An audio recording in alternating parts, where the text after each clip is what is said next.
Hello guys, तो आज हम बात करने वाले हैं लेटरल फ्लेक्शन के ऊपर कि क्या लेटरल फ्लेक्शन होता है और कैसे आप इसको ठीक कर सकते हैं। First of all lateral flexion को समझते हैं कि होता है क्या है। जब आप as a right hand fast bowler अगर आप अपने डिलीवरी स्ट्राइड में होते हैं तो आपकी बॉडी अगर ज़्यादा लेफ्ट की तरफ गिर रही हो तो उसे लेटरल फ्लेक्शन कहते हैं। अगर as a left hand fast bowler अगर आपकी बॉडी ज़्यादा राइट की तरफ गिर रही हो तो उसे लेटरल फ्लेक्शन कहते हैं। तो लेटरल फ्लेक्शन से क्या होता है, आपकी बैक के इंजरीज होने के या अपने बैक के टूटने के बहुत चांसेस बढ़ जाते हैं। एंड जब आप ऐसे गिर के बॉल डाल रहे होते हो तो आपकी बॉल मोस्टली इन स्विंग जाती है एंड आपकी पेस रिड्यूस हो जाती है। तो लेटरल फ्लेक्शन एक बहुत बड़ा आजकल बहुत ज़्यादा हो रहा है लोगों में, बहुत ज़्यादा फास्ट बॉलर्स में हो रहा है। बहुत सारे क्वेश्चंस आते हैं मेरे भैया कि मुझे लेटरल फ्लेक्शन हो रहा है, उससे मुझे बैक पेन हो रहा है। तो कैसे आप एक लेटरल फ्लेक्शन को क्या रीज़न है होने के और कैसे क्या उनके सॉल्यूशन है, कैसे आप उनको ठीक कर सकते हैं, उसके ऊपर बात करेंगे। तो चलिए शुरू करते हैं। तो कुछ रीज़न्स हैं, पहले उनके बारे में बात किया जाए। पहला रीज़न है हमारा एंगुलर रनअप। बहुत सारे फास्ट बॉलर जो होते हैं एंगुलर रनअप में भागते हैं, मतलब थोड़ा टेढ़ा होकर, क्रीज के टेढ़ा होकर। उससे क्या होता है, जब वो क्रीज में लैंड करते हैं तो जंप इन या जंप आउट होता है। उस वजह से क्या होता है, उनको बॉडी में टेढ़ा करके जोर मारना पड़ता है और उनका लेटरल फ्लेक्शन होता है। और जो दूसरा रीज़न है गाइस, दैट इज़ नो प्रीटर्न, प्रीटर्न का ना होना। अगर आप एक साइड ऑन बॉलर हैं, मींस आपका जो बैक फुट है क्रीज के पैरेलल लैंड कर रहा है एंड जब आपका फ्रंट फुट पड़ने से पहले आपका बैक फुट रोटेट होकर सीधा हो जाना चाहिए। अगर आपका फ्रंट फुट पड़ने से पहले बैक फुट रोटेट नहीं हो रहा है, इट मीन्स आपका प्रीटर्न नहीं हो रहा है। और उस केस में क्या होगा, आपको टेढ़े गिर के जोर मारना पड़ेगा, उसे लेटरल फ्लेक्शन कहते हैं। अगला रीज़न है लोड अप ज़्यादा पीछे करना। आपने देखा होगा बहुत सारे फास्ट बॉलर को, लॉकी फर्गुसन हो गए एंड शोएब अख्तर हो गए, शॉन टेट हो गए, अपना लोड अप बहुत पीछे की तरफ ले आते हैं। इसमें क्या होता है कि जब आप डिलीवरी स्ट्राइड में पहुंचते हैं तो आपका बॉडी गिर गिर के जोर मारती है। तो ये एक रीज़न है। और अगला रीज़न है गाइज फ्रंट आर्म में कंट्रोल ना होना। जब आप अपने बैक फुट पर लैंड करते हो, जैसे ऐसे बैक फुट पर लैंड करते हो, तो आपका फ्रंट आर्म हाई होना चाहिए, इधर होना चाहिए। आपका फ्रंट आर्म ज़्यादा आगे नहीं होना चाहिए। जब आप फ्रंट फुट पर ऐसे लैंड करते हो तो आपका फ्रंट आर्म ऐसे कंट्रोल में होना चाहिए ताकि आप सीधा कार्टव्हील की तरह जोर लगा सको। लेकिन अगर आपका फ्रंट आर्म पहले लूज हो जा रहा है, इसका मतलब आपकी बॉडी इधर की तरफ जोर मारेगी, मतलब गिरते हुए जोर मारेगी। तो आपको ट्राई रखना है कि आपको फ्रंट आर्म जो हमेशा कंट्रोल में रहे। जितना आपका फ्रंट आर्म कंट्रोल में रहेगा उतना आपको बेनिफिट रहेगा। एंड अगली जो पॉइंट है इस क्रॉस बेस अलाइनमेंट। जब हम एंगुलर रनअप में भाग के आते हैं, हमारा जंप इन या जंप आउट होता है, उसी की वजह से हमारा क्रॉस बेस अलाइनमेंट होता है। क्रॉस बेस अलाइनमेंट क्या होता है कि आपका फ्रंट फुट इस इधर की डायरेक्शन में, बैक फुट इस डायरेक्शन में, मीन्स क्रॉस बेस हो रहा है। उस केस में क्या होता है, आपकी बॉडी अननेचुरली इधर गिरते हुए जोर मारेगी। तो वो एक रीज़न है, हेल्प करते हैं।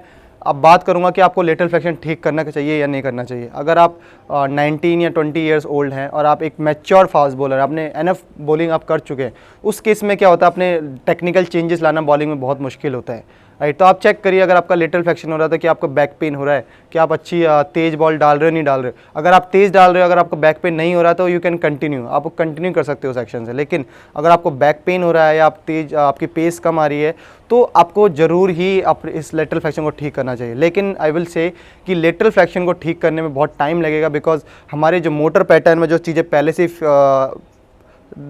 फीडअप है, अब उनको इरेज करके नया मोटर पैटर्न डालना पड़ेगा।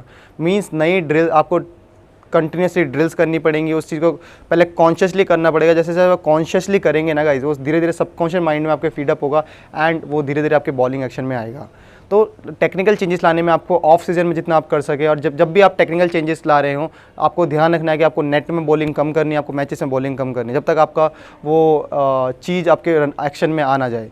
और अगर आप 12-13 साल के हैं, जब अपने स्टार्टिंग में क्रिकेट प्री मैच्योर हैं आप क्रिकेट में, तो तब आप अपने रनअप में जितना हो सके काम कर सकते हैं, प्री टर्न लाने में काम कर सकते हैं, आपके लेटरल फ्लेक्शन में काम कर सकते हैं। उस टाइम क्या होता है, हम प्री मैच्योर फेज़ में होते हैं और अपनी चीज़ों को जल्दी सुधार सकते हैं। तो आप चेक करिए, उसके बाद अपने बॉलिंग एक्शन पे काम करिए कि आपके पास टाइम है। तो अब हम सॉल्यूशंस की बात करेंगे। पहला सॉल्यूशन हम अगर आप एंगुलर रनअप में भाग रहे हैं तो ट्राई करिए आप सीधा भागे जितना हो सके। अगर आपको अपना रनअप प्रैक्टिस करना है सीधा भागने के लिए, तो आप एक रस्सी बिछा सकते हैं। रस्सी में आपको जितना हो सके उस रस्सी में सीधा भागना है। इससे क्या होगा, आपका जंप इन जंप आउट भी सही हो जाएगा। एंड ये आप ट्राई कर सकते हैं कि आप हर्डल या फिर कोन रनिंग जितना कर सकें। जिसको कोन रनिंग जब आप करते हैं या हर्डल्स में भागते हैं तो आप सीधा भागते हैं गाइज। उससे क्या होगा, आपका जंप इन जंप आउट नहीं होगा। और दूसरी जो प्रॉब्लम है क्रॉस बेस अलाइनमेंट, वो ऑटोमेटिकली ठीक हो जाएगी जब क्योंकि आपका जंप इन जंप आउट आपके रनअप से रिलेटेड है और आपका क्रॉस बेस अलाइनमेंट आपके जंप इन जंप आउट से रिलेटेड है। तो एक चीज़ ठीक होने की वजह से, आपका रनअप सीधा होने की वजह से आपकी काफ़ी चीज़ें ठीक हो सकती है और आपका लास्ट में जाके जोर सीधा ही पड़ेगा। और जो दूसरा सॉल्यूशन है गाइस कि फ्रंट आर्म को कंट्रोल करिए। जितना आपका फ्रंट आर्म कंट्रोल में रहेगा उतना आपका बेनिफिट रहेगा। मैंने आपसे बात की, अगर फ्रंट आर्म को आप पहले लूज़ कर देते हैं, आप इधर की तरफ चलाते हैं, आपका बॉडी इधर गिरने के चांसेस ज़्यादा बढ़ जाते हैं। तो ट्राई करिए गाइस जितना आपको फ्रंट आर्म को सीधा चला सकें, या आप एक हाथ में कुछ इस छोटा सा पत्थर ले लीजिए, ऐसे करके कंट्रोल कर सकते हो, आपको फील आएगा कि आपका फ्रंट आर्म सीधा चल रहा है। ट्राई करिए कि एकदम फ्रंट आर्म सीधा चले और कंट्रोल में रहे। जितना आपका फ्रंट आर्म कंट्रोल में रहेगा उतना आपका और नॉन बॉलिंग आर्म भी अच्छा आएगा, राइट।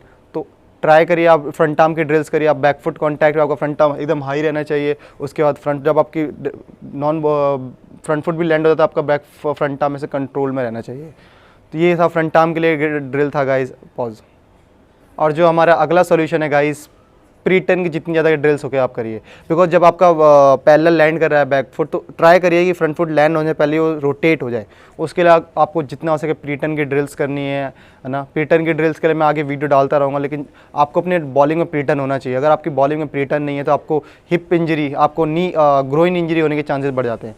लेकिन आपका क्या होना चाहिए, जैसे आपका फ्रंट लैंड किया तो आपको रोटेट कर जाना है अपनी बॉडी को, अपर बॉडी को साइडेज रख के लोअर बॉडी को रोटेट करना है। इससे क्या होगा, आपका मैक्सिमम पावर जनरेट होगी हिप्स के थ्रू, एंड आपका लेटरल फ्लेक्शन भी ठीक होने लगेगा।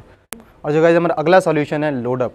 लोडअप आप ट्राई करिए, आप ज़्यादा पीछे ना ले जाएं, है ना। आपका लोडअप जितना हो सके ऊपर की तरफ होना चाहिए, आगे की तरफ। आपने ब्रेटली को देखा होगा, भागते भागते आते हैं गाइस, वो सीधा ही लोडअप करने लगते हैं, एंड उसके बाद सीधा ही उनका एफर्ट लगता है। तो गाइस ट्राई करिए कि जितना आपका लोडअप सीधा रहे, चाहे साइड ऑन बॉलर है चाहे फ्रंट ऑन बॉलर, आपका लोडअप हमेशा सीधा रहना चाहिए।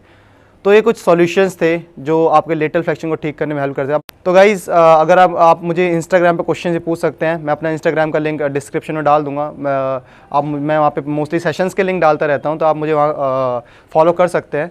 तो इस वीडियो में इतना ही। अगर आपको वीडियो अच्छी लगे तो like the video, subscribe to my channel and press that bell icon so that आगे आपको वीडियो के नोटिफिकेशन मिल सके।